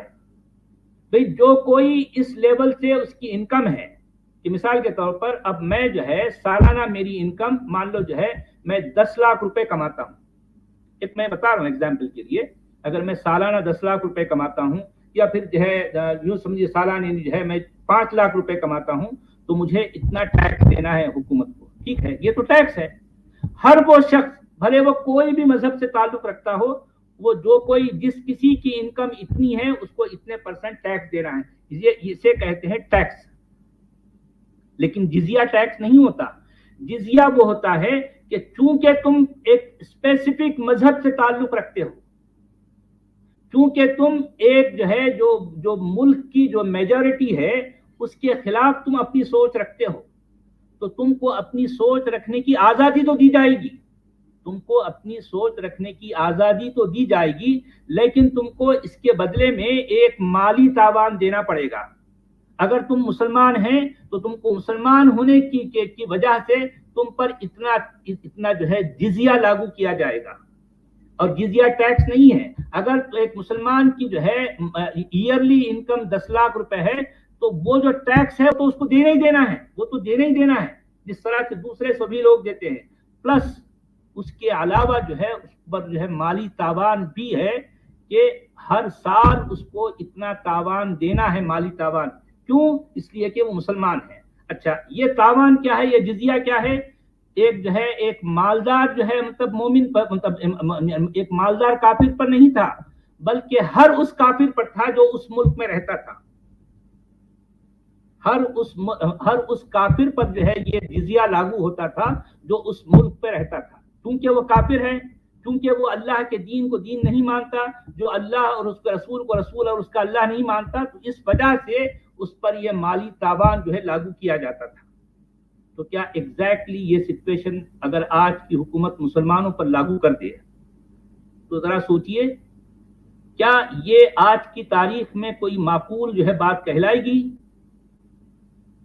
میں یہ نہیں کہہ رہا ہوں کہ موجودہ حکومت کو یہ لاگو کرنا چاہیے, میں یہ نہیں کہہ رہا ہوں, میں صرف اس بات کی طرف اشارہ دلانا چاہ رہا ہوں کہ مسلمان جس وقت اکثریت میں ہوتے تھے, مسلمانوں کا جس وقت دبدبہ چلتا تھا اور ان کے مطابق ان کے قرآن اور حدیث کا جو ہے کا دورہ تھا, اس وقت مسلمانوں نے ہر جگہ یہ کیا ہے. ہر جو ہے غیر مسلم پر یہ جزیہ لاگو کیا ہے. ہر وہ شخص, مثال کے طور پر اگر ایک شخص کی سالانہ انکم مثال کے طور پر 10 درہم ہے تو اس کو سالانہ 1 درہم یعنی مطلب جو حکومت کے خزانے میں جمع کرانا ہے. اور کس طرح سے جمع کرانا ہے؟ اپنے ہاتھ نیچے رکھ کر انتہائی ذلت اور حقارت کے ساتھ, ذلت اور حقارت کے ساتھ جو ہے اپنا یہ جو ہے یہ جزیہ اس کو دینا ہے. کیونکہ ظاہر بات ہے وہ مسلمان نہیں ہے, وہ غیر مسلم ہونے کا اس کو جرمانہ دینا ہے, مالی جرمانہ. تو یہ معاملہ جب جو ہے مسلمان دوسری قوموں کے ساتھ یا دوسری اقوام کے ساتھ یا پھر جو ہے غیر مسلمانوں کے ساتھ کرتے رہے ہیں, تو ایگزیکٹلی اگر یہی سچویشن ان پر آج کی تاریخ میں لاگو کر دی جائے تو مسلمانوں پر کیا گزرے گی؟ ذرا سوچئے, ذرا سوچئے. تم جس آئیڈیالوجی کو مانتے ہو مومنو, وہ تمہاری یہ آئیڈیالوجی کسی زمانے میں یہ کرتی رہی ہے غیر مومنوں کے ساتھ, غیر مسلموں کے ساتھ. اگر یہی کچھ تمہارے ساتھ ہو جائے تو تب کیا ہوگا؟ ذرا سوچئے, کیا سوچئے کیا ہوگا؟ اس طرح کا مالی تاوان کا بوجھ اگر تمہارے اوپر ڈالا جائے. اچھا یہ مالی تاوان اس کی کوئی لمٹ نہیں تھی, جو خلیفہ وقت ہوتا وہ اپنی منمانی سے کچھ بھی جو ہے لاگو کر سکتا تھا, کچھ بھی لاگو کر سکتا تھا. اس کو لگے کہ بھی جو ہے اگر کسی شخص کی جو ہے سالانہ انکم اگر 10 درہم ہے تو اگر اس کو لگتے کہ نہیں 1 درہم کم ہے تو وہ 2 درہم جو ہے لاگو کرے گا. یعنی مطلب یہ ہے کہ وہ جتنا کچھ کما رہا ہے اس کا 20% اس کو دینا پڑے گا. اور ظاہر بات ہے یہ ٹیکس نہیں ہے, یہ تاوان ہے. یہ مالی تاوان ہے، مالی جرمانہ ہے. کیوں؟ اس لیے کہ وہ اکثریت کے مذہب سے ہٹ کر مذہب کا جو ہے وہ جو ہے وہ اختیار کیے ہوئے ہیں. جو مذہب اکثریت کا ہے اس سے ہٹ کر جس کسی کا بھی مذہب ہو تو ظاہر بات ہے کہ جو ہے اکثریتی مذہب والا یہ جو ہے اس پر جرمانہ لاگو کر سکتا ہے مسلمانوں کے انوسار. حالانکہ ہندوستان میں ایسا نہیں ہوتا، اور میں یہ بھی نہیں کہہ رہا ہوں کہ ایسا ہونا چاہیے. میں جو ہے اس کے خلاف ہوں. میں تو اس وقت جو مسلمان کرتے تھے اس کے بھی خلاف ہوں. اگر آج اگر ہماری حکومت اس طرح کا کوئی کام کرتی ہے، کوئی قدم اٹھاتی ہے، تو میں تو اس کے بھی خلاف ہوں. میں تو دونوں کے خلاف ہوں.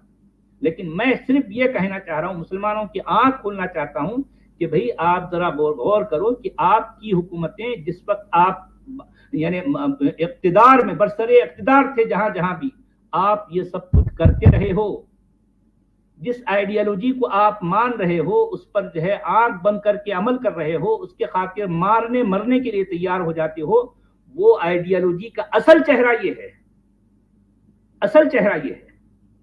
میں اصل میں صرف اس آئیڈیالوجی کا ریئل فیس جو ہے مطلب لوگوں کو دکھانا چاہتا ہوں. میں مسلمانوں کے خلاف نہیں ہوں.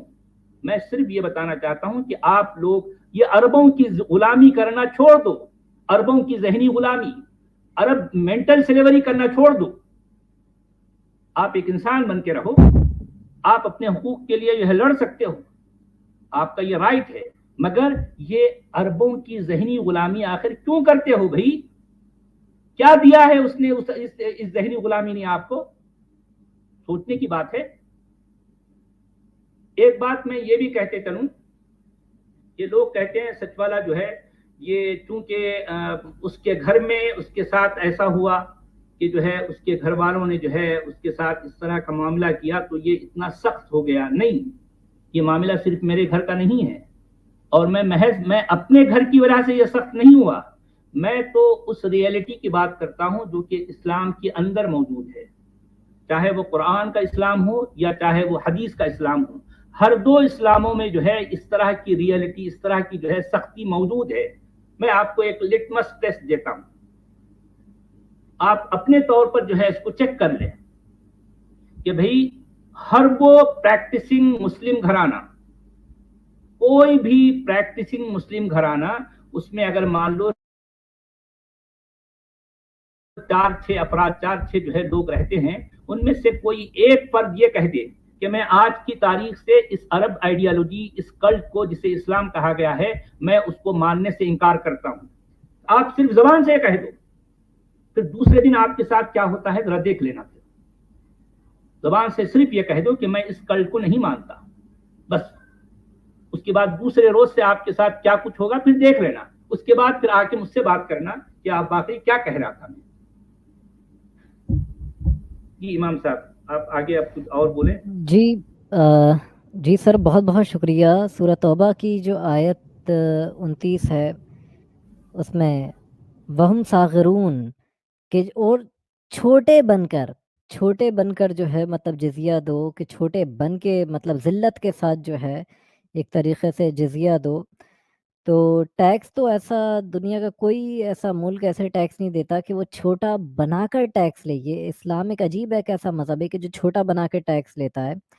اور جزیہ جو ہے ایکچولی پروٹیکشن منی ہے. ریلائنس آف دی ٹریولر یا لغت کی جتنی کتابیں میں دیکھتا رہا، یا اس کے مطلب یہی تھا کہ کافر جو ہے اپنی جان بچانے کے لیے ٹیکس دے رہے ہیں کہ وہ شریعت کے قانون کے نیچے ہیں، اور اگر زندہ رہنا ہے تو ٹیکس دو، یعنی پروٹیکشن منی ہے. ٹیکس بھی نہیں ہے ایکچولی، آپ کو زندہ رہنے کے لیے، اپنے آپ کو بچاتے رہنے کے لیے کہ آپ ہر سال ایک رقم ادا کر رہے ہو تاکہ آپ زندہ بچے رہو، اور آپ کو کوئی کہیں ایسا نہیں ہو کہ آپ کا سر اڑا دیا جائے سر سے.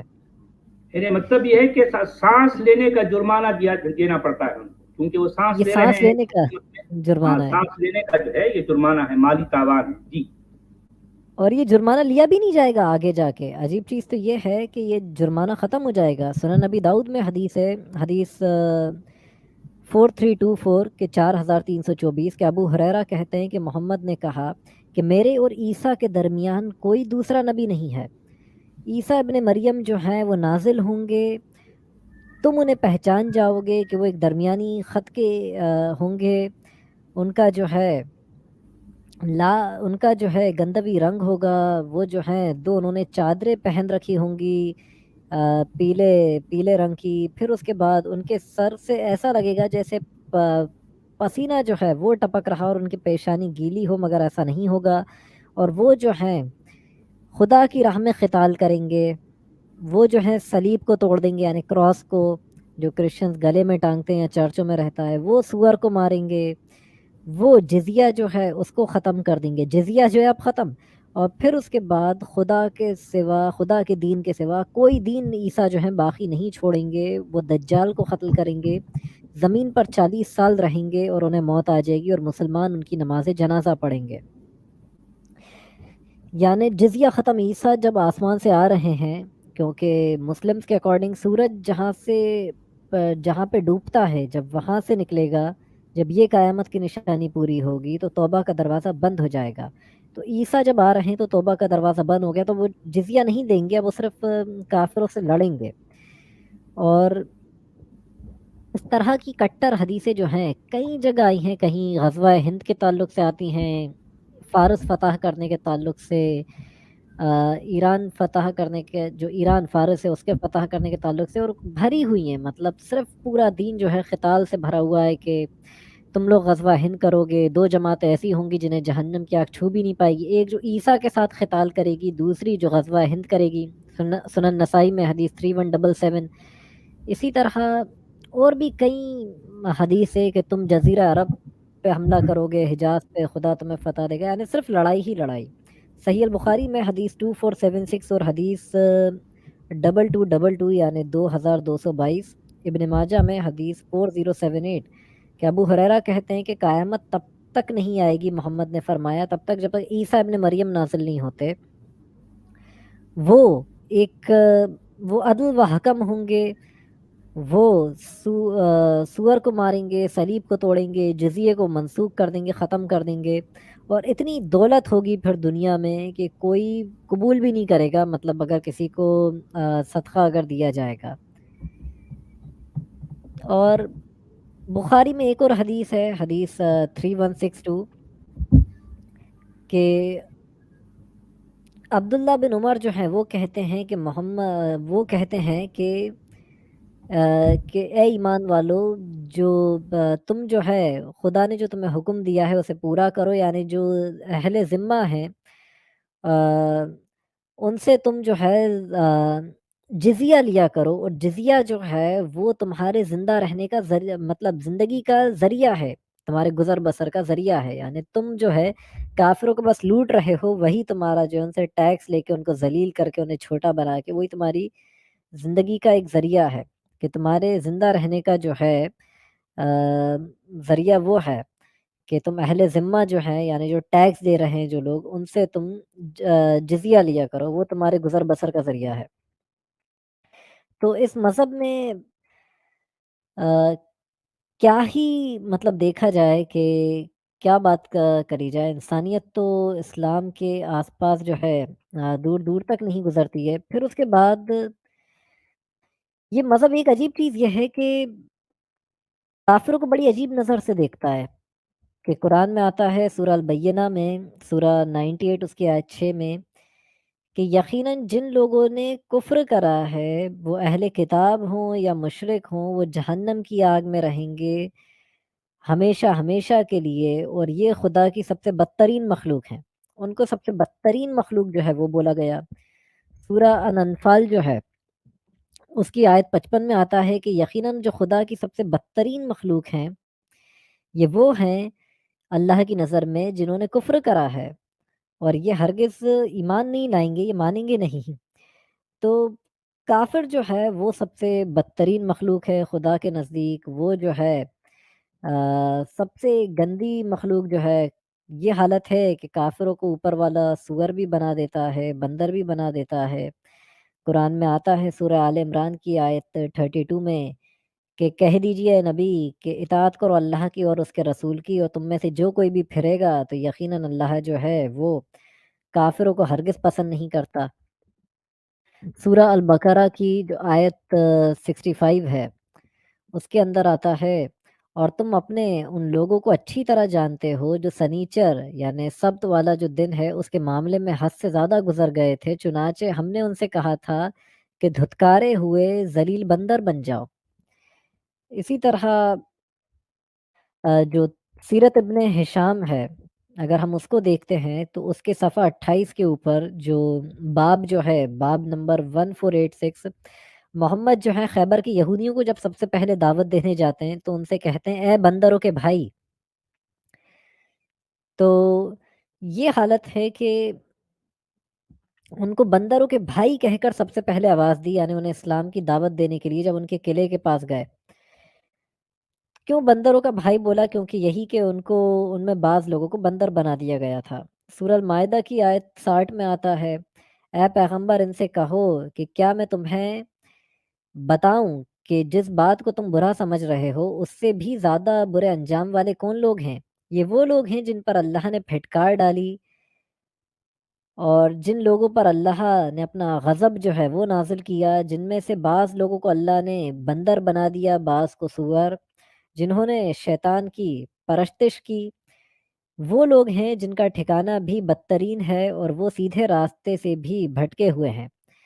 ایک طرف تو یہ ایولیوشن کو نہیں مانتے، مگر دوسری طرف یہ کہتے ہیں کہ بندر کیسے انسان بن سکتا ہے؟ مگر انسان بندر بن سکتا ہے، انسان سور بن سکتا ہے، قرآن کے اکارڈنگ انسان جو ہے وہ اور بھی جگہ بندر بن سکتا ہے۔ سورہ الاعراف کے اندر اس کی آیت 166 میں آتا ہے، چنانچہ ہوا یہ کہ جس کام سے انہیں روکا گیا تھا انہوں نے اسی کے خلاف سرکشی کی، تو ہم نے ان سے کہا جاؤ ذلیل بندر بن جاؤ، یعنی اوپر والا جو ہے وہ ان کو بندر بنا دیتا ہے یہودیوں کو۔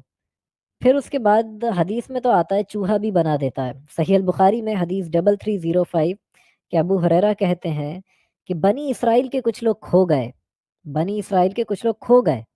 کہاں کھو گئے، کیوں کھو گئے، کسی کو نہیں پتا، مگر میں بس اتنا جانتا ہوں کہ ان پر خدا کی لعنت ہوئی اور خدا نے ان کے چہروں کو مسخ کر دیا اور ان کو چوہا اللہ نے بنا ڈالا، کہ جب ان کہ جیسے کسی چوہے کے آگے اگر اونٹنی کا دودھ رکھا جاتا ہے تو اسے نہیں پیتا، مگر اس کے آگے اگر بھیڑ کا دودھ رکھا جاتا ہے تو اسے پی لیتا ہے۔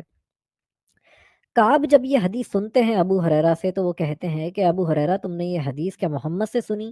وہ کہتے ہیں ہاں میں نے محمد سے سنی۔ کعب کئی دفعہ سوال کرتے ہیں کیا صحیح میں محمد سے سنی؟ تو کہتے ہیں کہ ہاں میں نے محمد سے سنی، کہ میں کوئی تورا سے تھوڑی تمہیں چیزیں بیان کرتا ہوں۔ تو بخاری کی یہ حدیث جو 3305 جو ابھی میں نے بتائی، تو یعنی اس سے پتہ چلا کہ لوگ چوہا تک بن جاتے ہیں۔ تو کافروں کو اتنا برا بولنا کہ وہ خدا ایک طریقے سے کافر جو ہیں وہ ان کو اتنا گرا دینا کہ وہ خدا کی سب سے بدترین مخلوق ہیں، وہ سور بن جاتے ہیں، وہ جو ہیں وہ سور بن جاتے ہیں، وہ بندر بن جاتے ہیں، وہ چوہا بن جاتے ہیں۔ وہ سورہ الفرقان کی سورہ نمبر 25 اس کی آیت 44 میں تو آتا ہے کہ اے نبی کیا تمہیں لگتا ہے یہ کافر سنتے اور سمجھتے بھی ہیں؟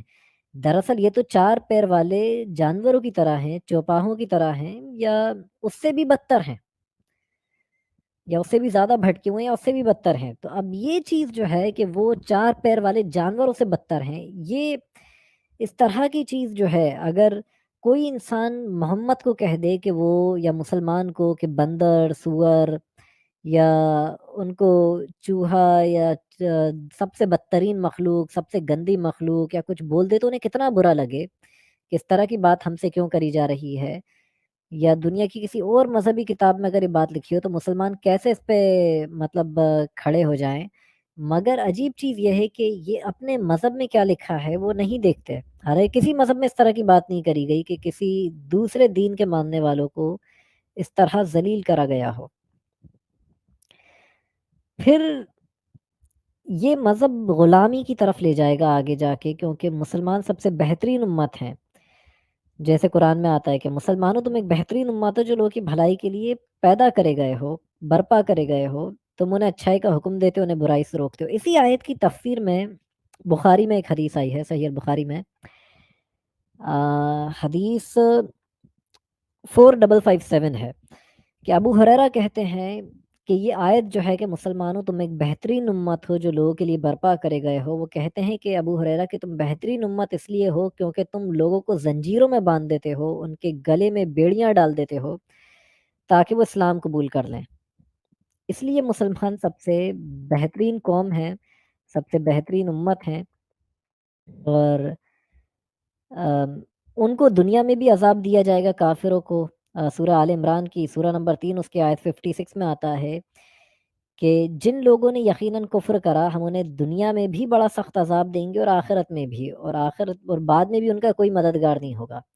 تو دنیا میں کیا عذاب ہوگا؟ کوئی بھی تفسیر کھول کے دیکھ لی جائے، تفسیر الجلالین، مودودی کی تفسیر، تفسیر ابن کثیر، تو بہت ساری ہیں، ہر مولوی اپنی ایک تفسیر لکھ دیتا ہے، تو کاؤنٹلیس ہی ہیں تفسیر بھی، یعنی کامنٹریز قرآن کے اوپر۔ تو اب مگر سب میں یہی ملے گا اس آیت کی تفسیر میں کہ دنیا میں بھی عذاب دیں گے۔ تو یہاں پہ عذاب یہ ہے کہ یا تو مسلمانوں کے ہاتھوں قتل ہوں گے، یا تو جزیہ دیں گے، ٹیکس دیں گے ذلیل ہو کے، یا تو اسلام کے اندر آ جائیں گے۔ تو یہی جو ہے دنیا میں ان کے لیے عذاب ہے۔ تو جی سر، آپ اس میں کچھ ایڈ کرنا چاہیں اور آگے بات کو؟ دیکھیں، میں یہاں یہ کہوں گا، مسلمانوں کی کتابوں میں جو باتیں کافروں کے بارے میں آتی ہیں، لیکن مسلمانوں کی یہ مقدس کتاب کافروں کو کیا کہتی ہے؟ دیکھیں تو اس کو کہتی ہے یہ بدترین قوم ہے۔ ان شر الدواب عند اللہ کہہ رہا ہے، یعنی مطلب سب سے جو ہے بری قوم اللہ کے نزدیک کون ہے؟ جو اس کی باتوں کا انکار کرتے ہیں۔ تو اس کی باتوں کو یا اس کی آیتوں کا انکار کرنے والے کے لیے یہ کتاب کیا کہتی ہے کہ اس کو ہم جو ہے دوزخ کی آگ میں جلائیں گے۔ جب جب اس کی کھال جل جائے گی تو ہم ایک نئی کھال جو ہے اس پر چڑھائیں گے، پھر وہ کھال بھی جب جل جائے گی تو ایک اور نئی کھال ہم اس کے اوپر چڑھائیں گے، اس کو بھی جلائیں گے، اور یہ سلسلہ چلتا رہے گا انلمیٹڈ ٹائم کے لیے، ہمیشہ ہمیشہ کے لیے۔ کیوں؟ تاکہ وہ عذاب کا مزہ چکھیں۔ اچھا، اس کو عذاب کیوں دینا ہے بھئی؟ کیا اس نے کسی کے ساتھ کوئی جو ہے کوئی جرم کیا ہے، کوئی ظلم کیا ہے، کسی کا مرڈر کیا ہے، کسی کا جو ہے کچھ نہیں، کچھ بھی نہیں، بس یہ کیونکہ اس نے اللہ کی آیتوں کا انکار کیا ہے تو اس کو یہ عذاب دیا جائے گا۔ یہ تو خیر آخرت کی بات ہوئی، خود دنیا میں بھی جا بجا اس کو جو ہے کوسنا، کاٹنا، اس کو سور کہنا، اس کو گدھا کہنا، اس کو کتا کہنا، اس کو جو ہے اس طرح کی گالیاں، اس طرح کے جو ہے ایسے الفاظ، خود قرآن کے اندر کئی جگہوں پر قرآن کا اللہ جو اس کی بات کو نہ ماننے والوں کے لیے کیسے الفاظ استعمال کرتا ہے؟ سور، گدھا، کتا، بندر، اور اس کو کوستا کاٹتا ہے۔ جو کوئی جو ہے اس کے خلاف یا اس کے رسول کے خلاف بات کرتا ہے تو اس کو جو ہے اس کے ہاتھ ٹوٹ جائیں، وہ تباہ و برباد ہو جائے، وہ جو ہے وہ جڑ کٹا ہے، وہ حرامی ہے، وہ جو ہے بد اصل ہے۔ یہ اس طرح کی گالیاں، اس طرح کی صلواتیں جو ہے خود قرآن کا اللہ اپنے نہ ماننے والے یا اس کے رسول کو نہ ماننے والوں کے خلاف کرتا ہے۔ یہ سوچنے کی بات ہے۔ ذرا سوچئے کہ اگر ایگزیکٹلی یہی سچویشن تمہارے ساتھ ہو کہ دوسرے مذہب والے تمہارے خلاف یا تمہارے بارے میں اس طرح کی رائے رکھیں، اس طرح کے الفاظ استعمال کریں، ایسے شبد بولیں کہ وہ جو ہے دوسرے مذہب والے، چونکہ تمہاری کتاب میں ہمارے بارے میں یہ کہا گیا ہے نا، تو ہم بھی تم کو یہ کہتے ہیں، تم کو سور کہتے ہیں، گدھا کہیں گے، بندر کہیں گے، تو کیا مسلمانوں کو یہ گوارا ہوگا؟ بھئی دیکھیں، حالانکہ اس طرح کی گالی کوئی کسی کو نہیں دینا چاہیے۔ بھئی سب سارے انسان ہیں، سارے کے سارے ایک جیسے ہیں، سارے ایکول ہیں۔ اگر ایک مذہب کی کتاب، اگر ایک مذہب کی جو ہے ایک آئیڈیالوجی کی جو ہے جو مقدس کتاب اگر دوسری جو ہے لوگوں کو اس طرح کی باتیں کہتا ہے تو آبویسلی یہی رائٹ وہ دوسرے مذہب والوں کو بھی جو ہے خود بخود مل جائے گا۔ اگرچہ کہ میں اس کو پروموٹ نہیں کر رہا، میں یہ کہہ رہا ہوں کہ کوئی کسی کو اس طرح کے الفاظ استعمال نہیں کرنا چاہیے۔ ایسے الفاظ استعمال کرنا غلط ہے، لیکن ایسے الفاظ استعمال کرنے کی بنیاد، اس کی داغ بیل تو خود اسلام نے ڈالی ہے نا، خود اسلام نے ڈالی ہے۔ ایسی باتیں خود اسلام کا خدا اور خود اسلام کی جو ہے مقدس کتاب کرتی ہے۔ اپنے نہ ماننے والوں کے خلاف. کیوں؟ اگر مسلمان جو ہے کافروں کو ان کو غلام بنائیں گے، ان کی خواتین ان کی مہیلاؤں کو لونڈیاں جو ہے کنیزیں بنائیں گے، اگر ایگزیکٹلی یہی سچویشن ان پر جو ہے لاگو ہو جائے، اگر دوسرے مذہب والے بھی آپ کے جو ہے لوگوں کو اگر جو ہے جنگ میں جیت کر آپ کے لوگوں کو غلام بنا لیں اور آپ کی عورتوں کو آپ کی مہیلاؤں کو کنیزیں بنا لیں، لونڈیاں بنا لیں، تو کیا آپ کو یہ گوارا ہے گوارا؟ سوچئے ذرا کتنا برا کام کرتے رہے ہیں آپ کے پوروج، آپ کے جو ہے یہ جو اصل جو اسلاف ہیں یا آپ کے اس دین کے جو اصل جو ہے جو بانی ہیں، آپ کی اس کتاب کو لکھنے والے ہیں، کیا کچھ کہتے رہے ہیں. اور یہی باتیں آج بھی تقدس کا ذریعہ بنی ہوئی ہے. تقدس کا جو ہے کہ یہ کتابیں ساری ان کی یہ اس طرح کی باتیں ان کی کتابوں میں پائی جاتی ہیں، اور مسلمان ہیں کہ اس طرح کی باتوں کو ان کی جو کہ ان کی کتابوں میں لکھی ہیں ان کو مقدس سمجھ کر سینوں سے لگائے بیٹھے ہیں آج بھی. کیوں؟ یہ عربوں کی ذہنی غلامی آخر کب تک کرو گے؟ عربوں کی ذہنی غلامی یہ ساری کی ساری آئیڈیالوجی عرب آئیڈیالوجی ہے، مسلمان اس کے ذہنی غلام ہیں. دوستو اپنے مذہب کو خود پڑھو، جانو، اس کی آنکھیں کھول کر اس کو پڑھو. یہ عقیدت اور تقدس کی عینک اپنی آنکھوں سے ہٹاؤ، اپنی عقل کے تالے کھولو اور خود پڑھو کہ قرآن کیا کہہ رہا ہے. حدیثوں کے بھنڈار میں کیسی کیسی باتیں ہیں. اگر جتنی باتیں قرآن میں اور حدیثوں میں ہیں، اگر ایگزیکٹلی معاملہ الٹ ہو جائے اور یہ سب کچھ تم پر لاگو ہو جائے، کیا تم گوارا کرو گے گوارا؟ تو پھر یہ کیوں جو ہے یہ عربوں کی غلامی میں پڑے ہو؟ چھوڑو اس عربوں کی ذہنی غلامی کو. یہ سارا گند ہے، ان کتابوں میں گند بھرا ہوا ہے. اس سے باز آ جاؤ، انسان بنو، اپنے آپ کو اس طرح کی جو ہے ذہنیت سے پاک کر دو. یہ میرا آپ سب لوگوں کو مشورہ ہے. میں آپ لوگوں کو انسان بنانا چاہتا ہوں. یہ اسلام اصل میں ایک عربوں کی ذہنی غلامی کا نام ہے اور مسلمان عرب کے ذہنی غلام کو کہتے ہیں. جی جی سر، بے شک اسلام جو ہے ایک عرب کا آپ کو ایک سلیو بنا دیتا ہے، غلام بنا دیتا ہے، ایک ذہنی غلام بنا دیتا ہے. اور عربوں کو ہر جگہ اتنا بڑھایا چڑھایا گیا ہے، بلکہ یہاں تک کہ صحیح حدیث میں عربوں کو اتنا بڑھا دیا ہے کہ جیسے وہ پتہ نہیں کیا ہوں. ایک طرف تو مسلمان یہ دکھاتے ہیں کہ دیکھو محمد نے تو یہ کہا ہے کہ کسی عرب کو عجم پہ فضیلت نہیں، عجم کو عرب پہ فضیلت نہیں. یہ سب بکواس باتیں ہیں، بلکہ اس سے زیادہ جو شدید اختلافی باتیں ہیں وہ زیادہ ہمیں ملتی ہیں صحیح روایتوں میں.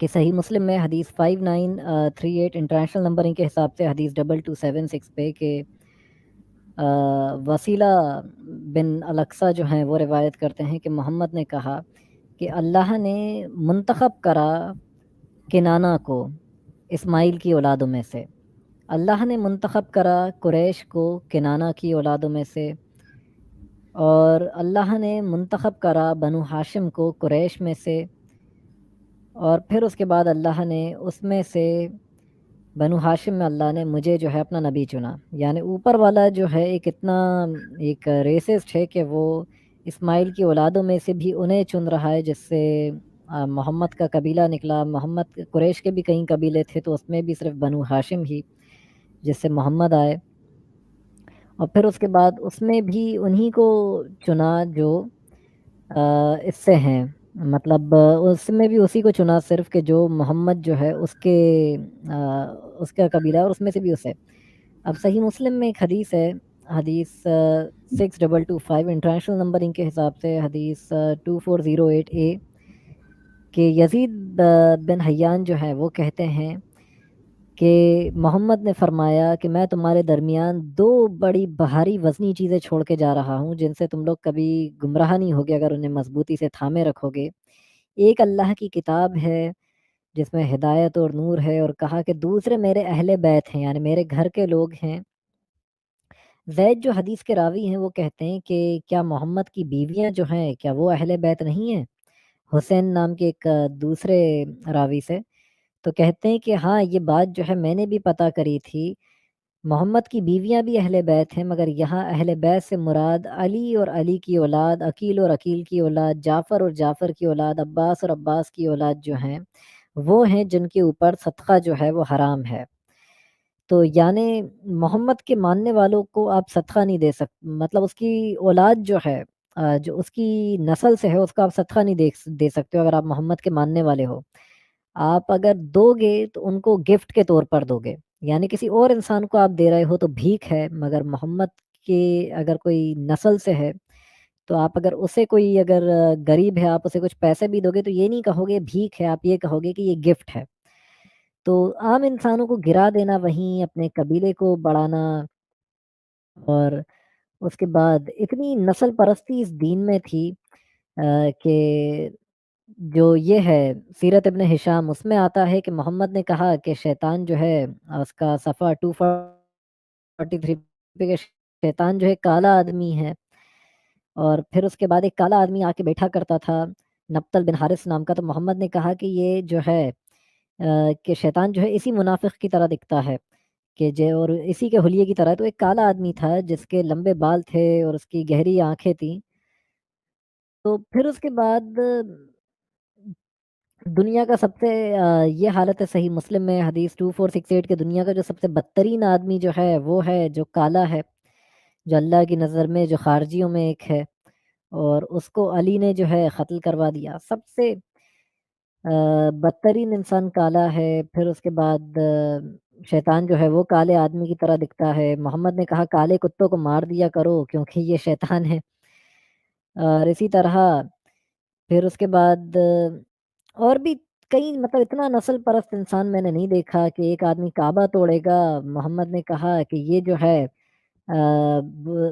یہ آدمی جو ہے کالا ہوگا، ایک کالا حبشی ہوگا، خلیفہ جب بھی ہوگا محمد نے کہا قریش سے ہوگا۔ یہ ایک نسل پرستی ہے اسلام کے اندر۔ صحیح مسلم میں حدیث 4704 کے 4704 انٹرنیشنل نمبرنگ کے حساب سے حدیث 1820 1820 کہ عبداللہ جو ہیں وہ کہتے ہیں کہ محمد نے کہا کہ خلیفہ جو ہے کو ہمیشہ قریش میں سے ہی ہوگا، یہاں تک کہ زمین پر صرف دو انسان ہی کیوں نہ بچے رہیں، ان میں سے جو قریش سے ہوگا وہ خلیفہ ہوگا۔ اسی طرح صحیح البخاری میں بھی یہ حدیث آئی ہے کہ حدیث 3501 اور 7140 کہ حضرت عمر کہتے ہیں کہ محمد نے کہا کہ خلافت ہمیشہ قریش کے اندر ہی رہے گی، یہاں تک کہ زمین پر صرف دو لوگ ہی کیوں نہ باقی رہ جائیں۔ کعبے کو آتا ہے سنن نسائی میں حدیث 2904 کے اندر، اور شاید اسلام 360 میں یہ 2907 پہ یہ حدیث ملے کہ ابو ہریرہ کہتے ہیں کہ کعبہ جو ہے اس کو ذل سویقتین نام کا ایک شخص جو ہے جو ایک حبشی ہوگا، دبلا پتلا پتلی ٹانگوں والا، وہ جو ہے اسے توڑے گا۔ یعنی تو اس کو تو اتنی ایک نسل پرستی، ایک عرب مینٹیلٹی، کیونکہ عرب میں صرف کالے لوگ ہی ان کے جو تھے غلام ہوتے تھے زیادہ تر، تو انہیں ان لوگوں سے پسند نہیں، وہ لوگ پسند نہیں تھے۔ دوسرے قبیلوں کو گرایا، ان کا مقام، اپنی آل کو بڑھایا، تو یہ عرب مینٹیلٹی ہے اسلام کے اندر۔